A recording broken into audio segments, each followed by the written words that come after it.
We've talked a lot about Annabelle, and I've just shown you fantastic looking Annabelle.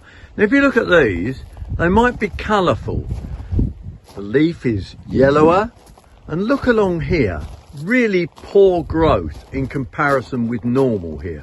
They're standing against the wall, but the growth is really poor, the leaf size is poor, and the flowers are poor.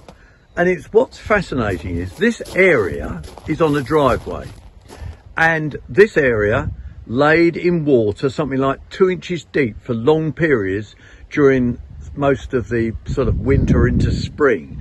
So it just shows you that you can't ill treat a plant totally, because what it will do, it'll affect the roots. It'll most likely rot the roots, and therefore they're not taking up the moisture, they're not taking up the goodness. We've given them all a good feed, but it's really not absorbing it enough to give you a good show.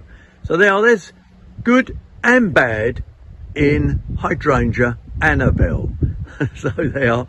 It's more on World Radio Gardening. We're giving you tips, showing you the good things, showing you some of the bad things. But if you've got a bad thing in your garden and you don't know what to do, drop me a line. Post at worldradiogardening.com.